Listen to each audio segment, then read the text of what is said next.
Hi everyone. Today I want to show you how I do sales report. And in last video I uploaded data to Postgre, and I also created a repository on GitHub where you can find all the code. So to start this exercise, you should to first download this repo, yes, and run Docker containers like this. Or you can just watch and learn how to do it, how to do the report by watching. It's a passive learning, it's okay. Here I'm starting my Docker containers. Wait for it.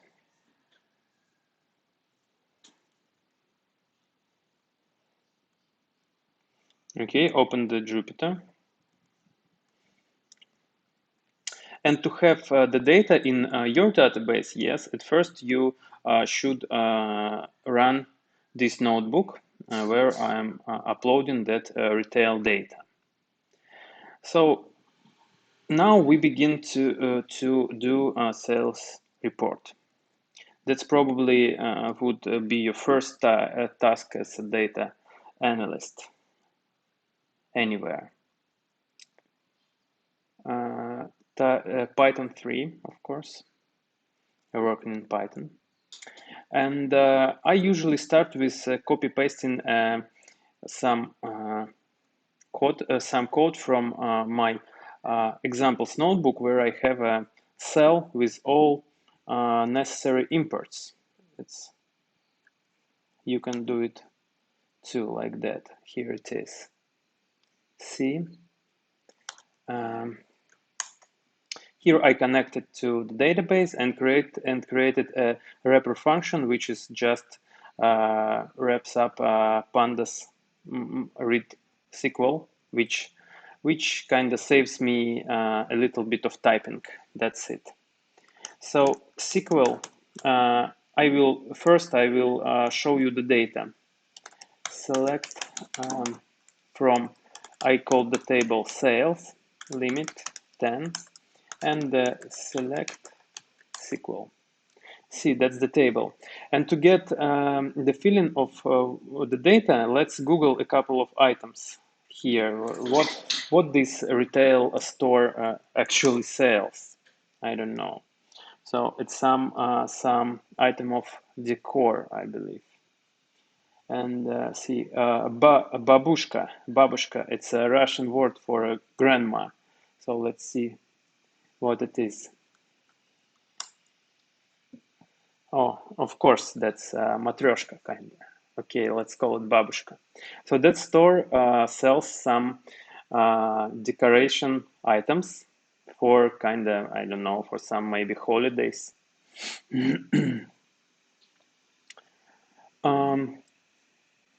So let's begin with defining what is sales report. For me, sales report is a kind of summary of what sales you have done for some period, for some time span. So, and in this video, I will construct sales report for 1 month. Yeah, it will be monthly sales report. Okay. And here in this table, we have transactional data. Yes, so there is listed all users' purchases here. So to create a proper sales report, we should start with unique users. Yes, so usually in organization where you work in database, you have a user table where all users are stored. So now we have only transactional data, so we can create the table from that transactional data. And let's do it. SQL equals select and user customer ID here. Yes, I just start select from sales team. Yes, and check. It's kind of the same query. select SQL. Okay, and now you always should write some simple query, check if it works, and then start to add things to it. Yes, because it's make it easier to debug. Because when you write a very long SQL query, yes, it's very hard to debug it later. So just add something and run it. It's very good practice. Customer ID, and I will take the minimal invoice date, because I want in this table, I want to have the date where the user starts doing transactions. So it will be kind of the date of registration when user started to use that service. As I call it reg date at first. Yes, let's check if it works. So I just violated my rule and wrote the long query without testing. Of course, I should add group by. Group by the T customer ID. Yeah, here it is. So I see the nan here, so I just add a where clause to exclude it. Customer ID is not null. Yeah, great. And now I want, because I'm doing a monthly report, I will convert this date into just months. Yes, I truncate it to the first day of months.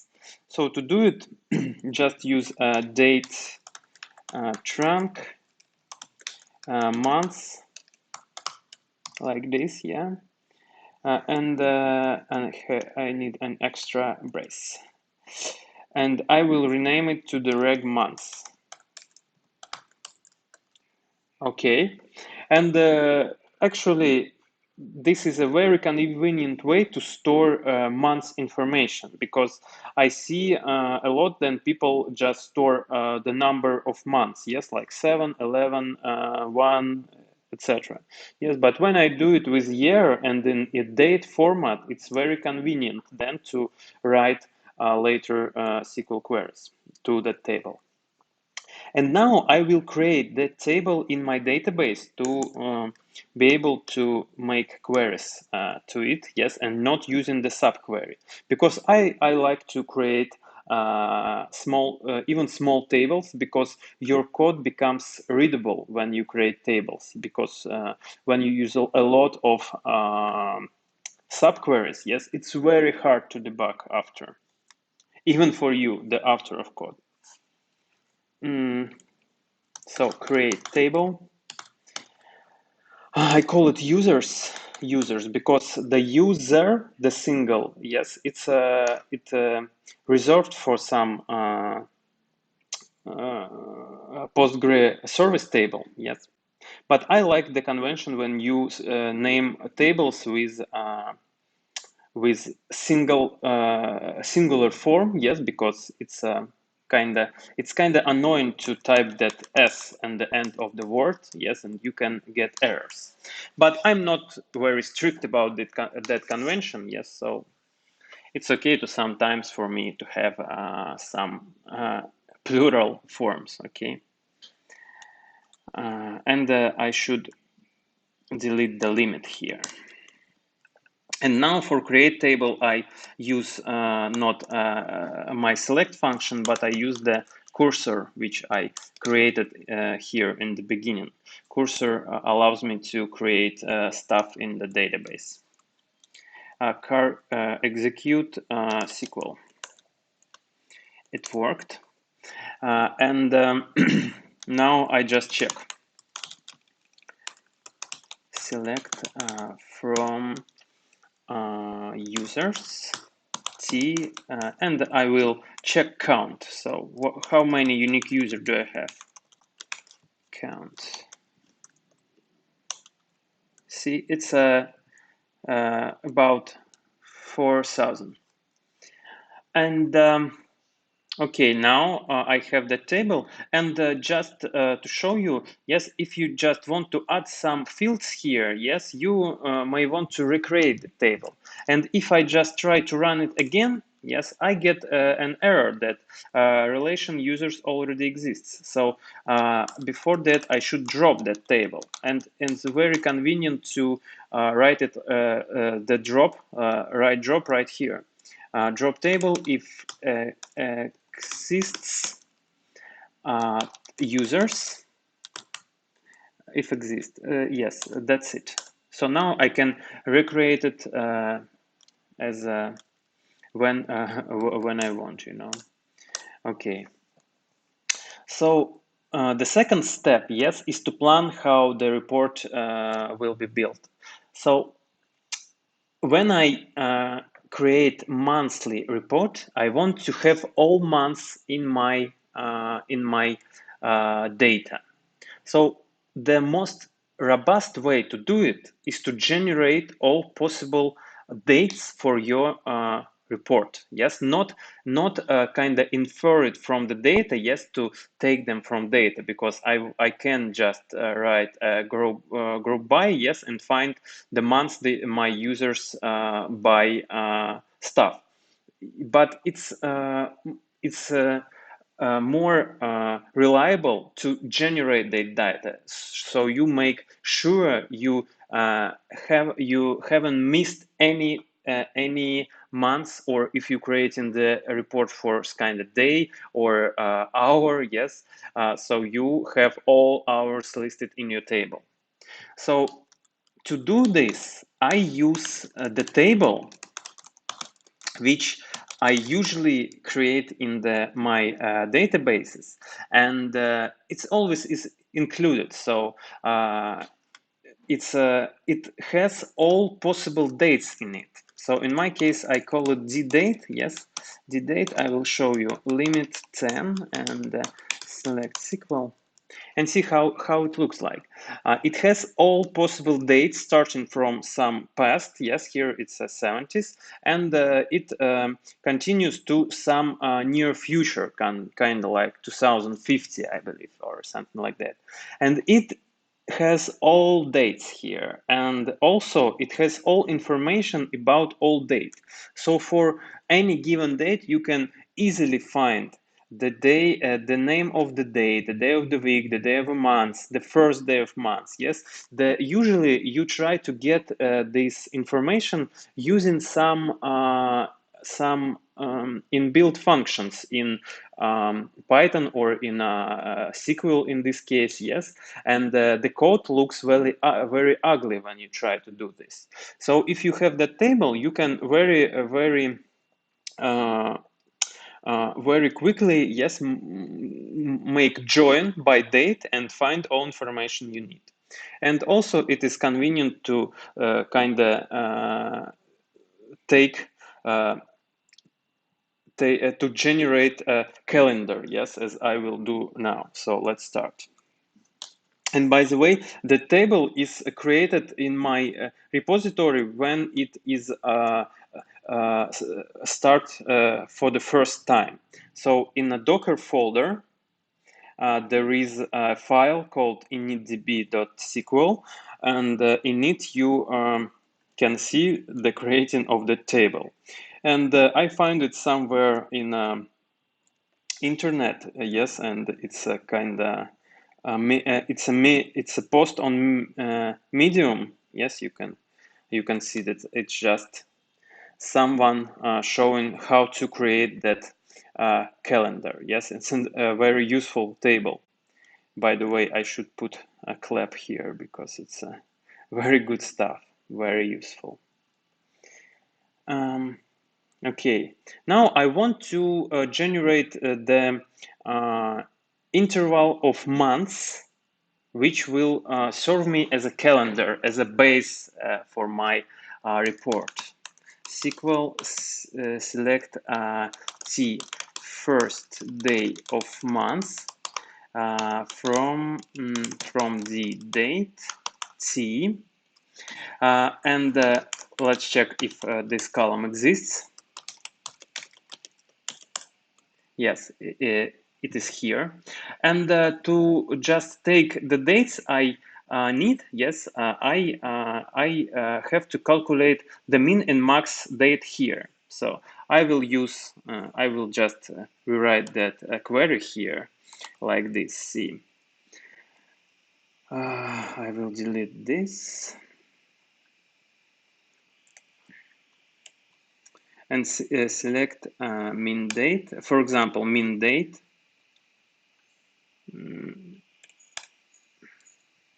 Customer ID, I don't need that.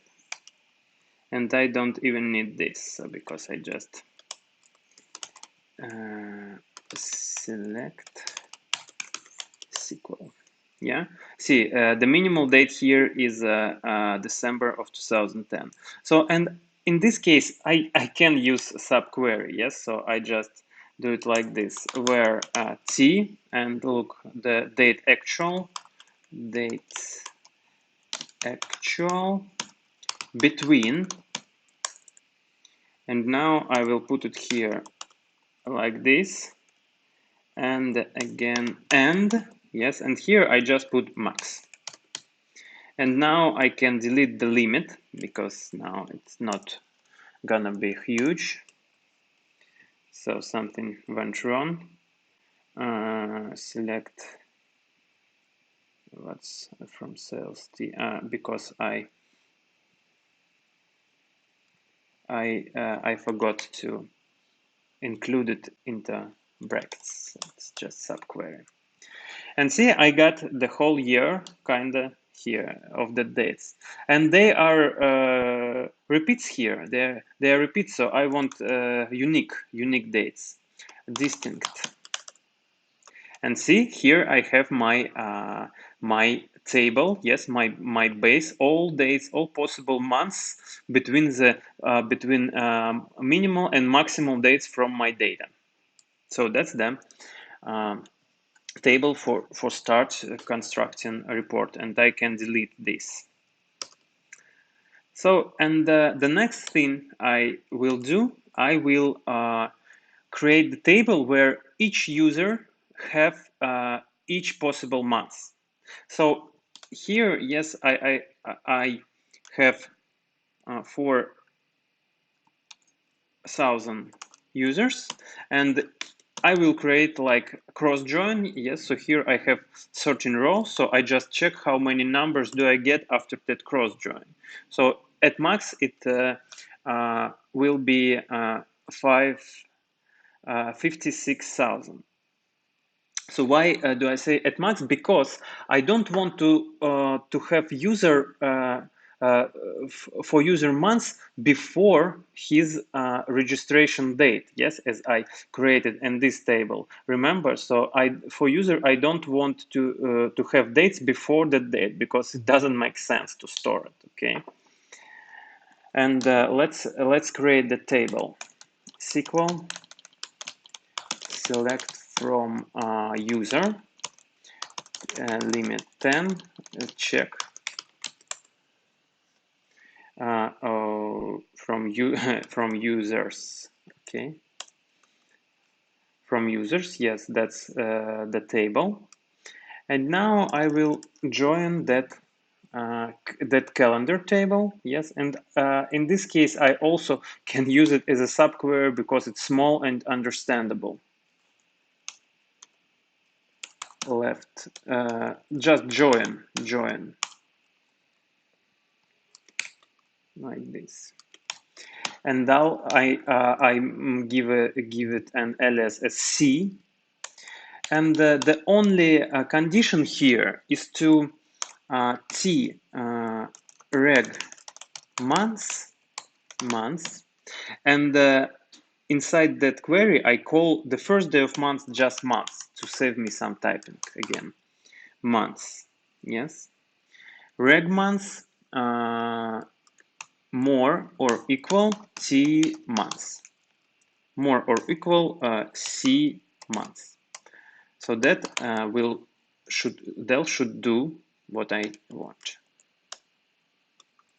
Okay. And now let's check it for some some guy. It's a very good idea to check your logic on one customer or one item or one, I don't know, loan if you're working with banking data. Yeah. T customer ID equals, and I can, so just to verify my logic, and I want to order by T months, I'm sorry, of C months, to have it in order. And now I have C reg months is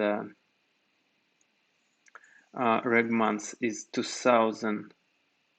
Something is something wrong here, I believe. No, it's okay. Months, and reg months is more than months, so that should not be here. So I should just change it like that, you know. Yeah, and now it's correct. So, and it makes sense. So now let's create the table. Create table. I call it a user months one because I will. And here I just write that drop table if exists user months. Yeah, I will delete this, and now I should use cur execute SQL user months, and now check SQL equal select, and I make perform count one from user months T, from user months T does not exist. Relation user months does not exist. Why?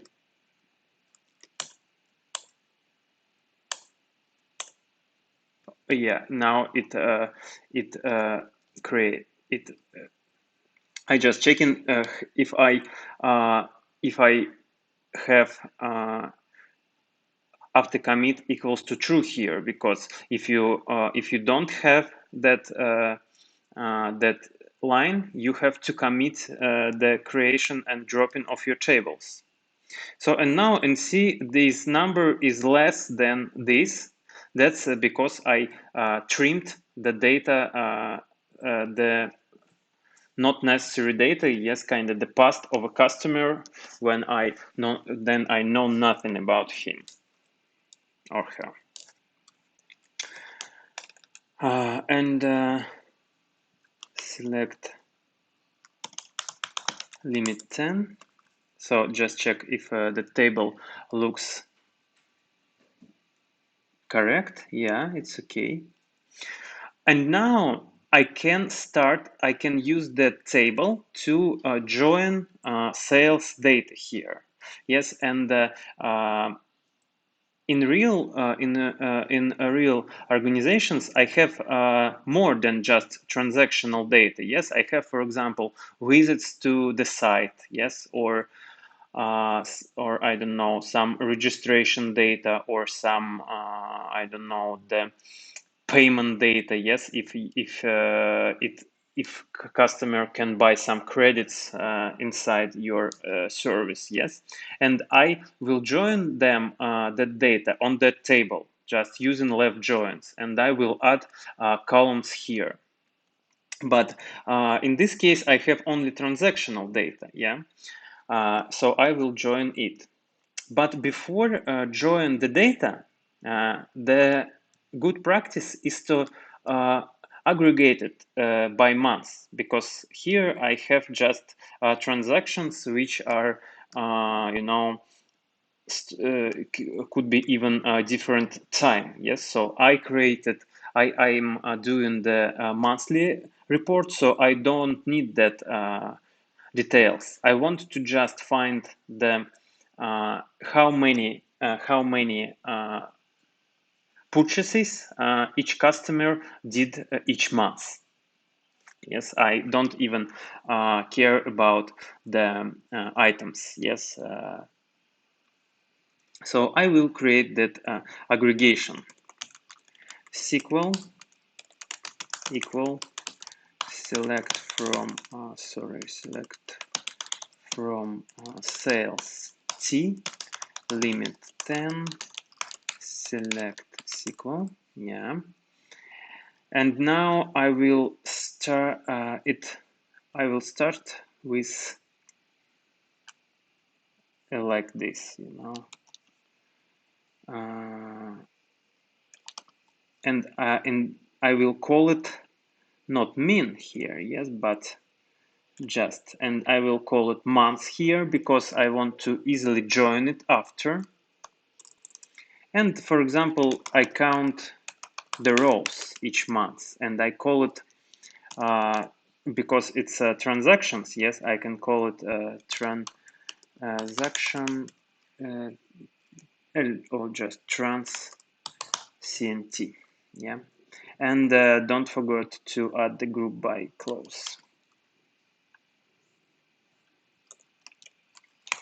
Group by and limit 10. So I have what I wanted. I have for each customer. Yes, let's took this guy and add where t customer ID. Sorry, ID equals this, and I don't need limit. So I have all data that that customer have done over his life with that company. And see if I add here, if I add order by and do it by trunk this, yeah. See that I have kind of gaps, yes, because that customer didn't have any purchases between June and September, yes, but I want to have that information. I want to have the empty row in my table because I want for it's very useful, for example, to calculate the percentage of active customers each month. Yes, and I that's the purpose today of the my report. So now I can add some other metrics here, and to do it, I should look at available columns. So I want to have count distinct invoice number. So it would be invoice count CNT. Oh, sorry.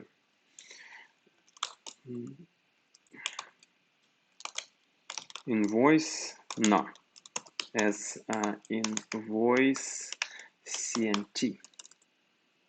Okay, I want to have money. Yes, let's sum the money. The unit price and call it unit price sum. Okay, and I think it's enough for this report. Yes, because you can add a big number of different metrics here. And I even delete this for demonstration purposes, yes, to have a cleaner report at the beginning. So just two metrics is invoice CNT and unit price sum. So the number of orders kinda and the total revenue or total sum that customer paid. Okay, And now let's create the table, because it's for using it as a subquery is kind of dangerous, because it's very important to don't have any errors here. Create table,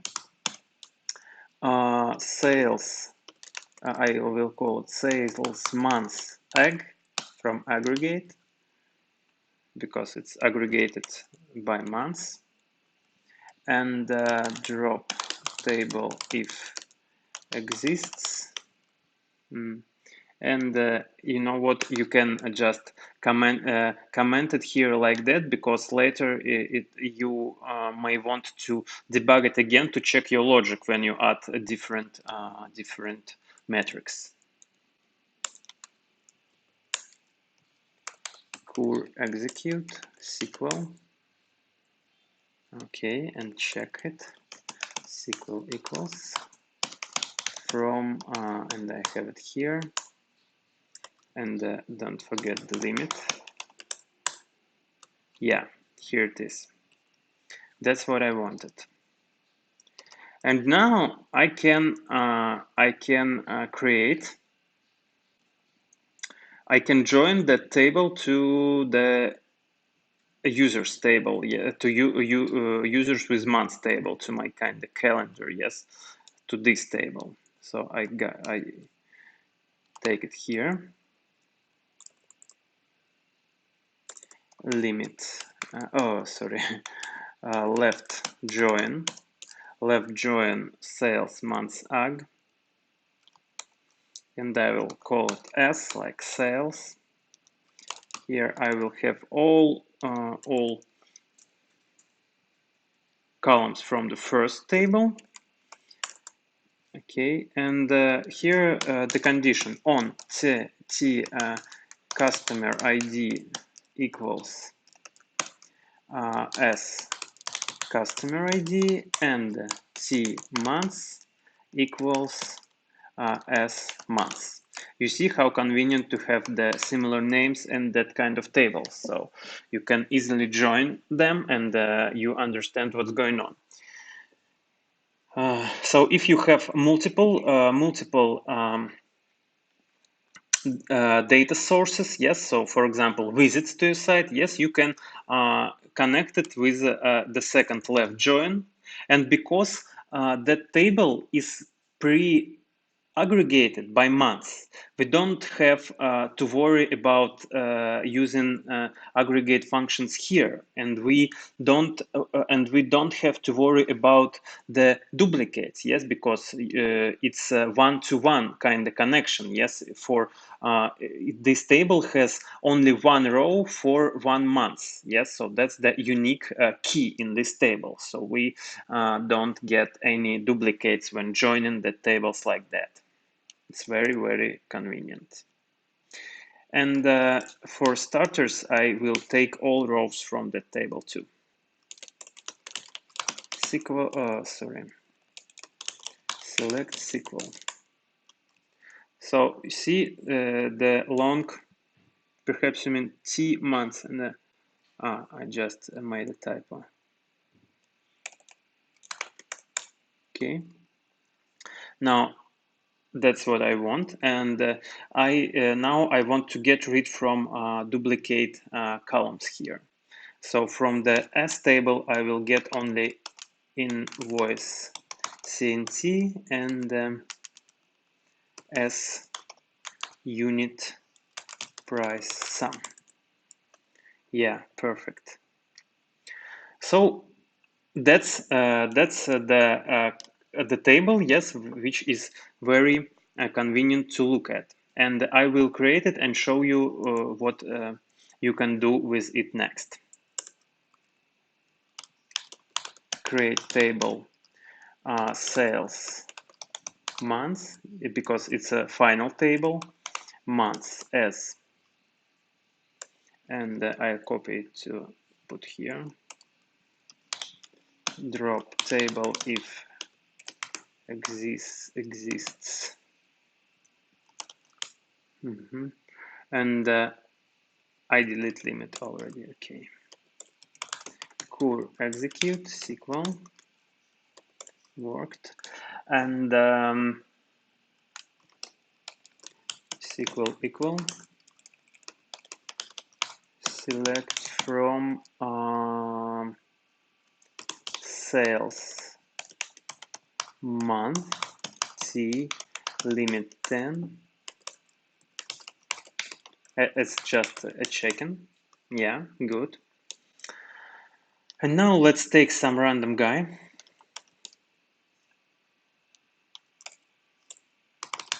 Where T customer ID equals. And here, see, I have gaps in data. Yes, so that customer is finished buying after some date. Let's have order by T months. So he just it's not a regular customer. Yes, in some way. So he has some kind of skip. Yes, in some months he didn't have any purchases. Yes, and now I clearly can see it. So for example, I can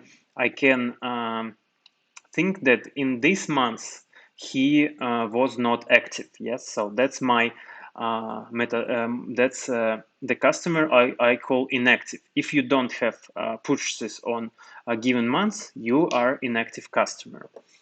Okay, and before um, creating the final report, I want to check if I have some duplicates. Yes, it's very important to check your data for duplicates. And in this case, I can do it like that: T months, T customer ID, count one. Count one, and there I will have count distinct customer ID. So because I should have only row for each month with a unique customer, yes, I should have unique row, unique combination. These two values should be equal, and I can check it like this: group by T months.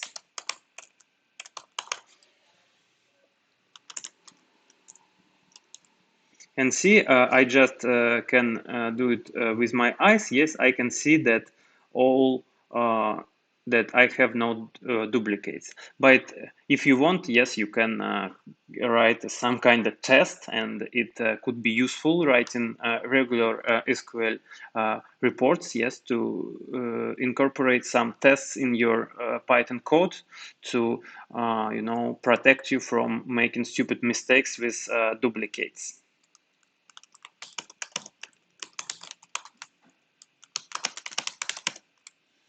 Sales months T limit 10. And now I want to create the final report where I calculate all metrics by months. T months, and I will immediately add it to the group by clause. Group by T months and order by T months. And now I just count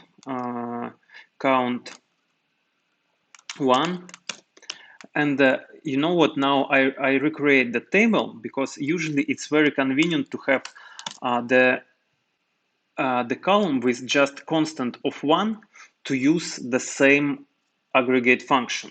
See, I just call it customer.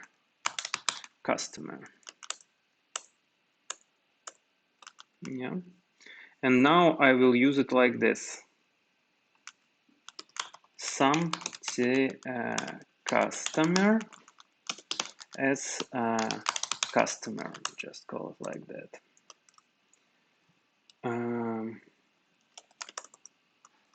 And now I have my customers count. Okay, now I can calculate the order count and the revenue count.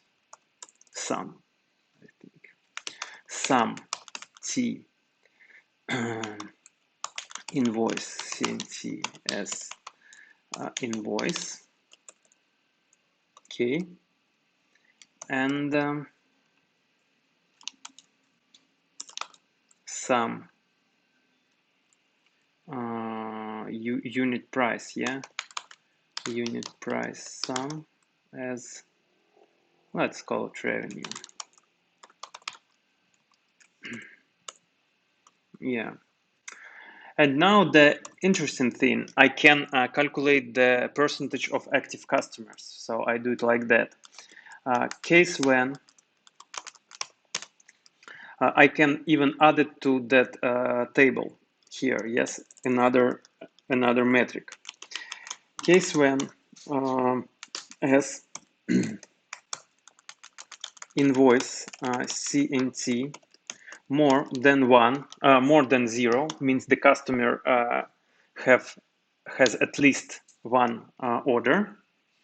Then 1, else 0, and I call that column as active. As active. Okay. Here it is. And now I can just use it sum C active as active. And the last, I can calculate the percentage, because that's important. Divided by some customer as active PCT, I call it like that. And see here, I have something strange. That's because of how Postgre works, and to convert that integers to float, you can use just multiplying by 1.0, and that will do the trick. Boom. And now you can see the percentage of active customers, yes, comparing to all your customer base. And to show you how convenient to write SQL in Jupyter, see, I store it in data frame, yes, and now I can do active PCT. I want to plot a graph, matplotlib inline, and I just have plot. Oh, sorry, I like smiles, you know. And see, now I have my active percentage plotted. So, and I can just quickly add here the customer, yeah, customer. Oh, but I just plot the active and customer like that. So see, yeah, my base, yes, my all customers that are registering is growing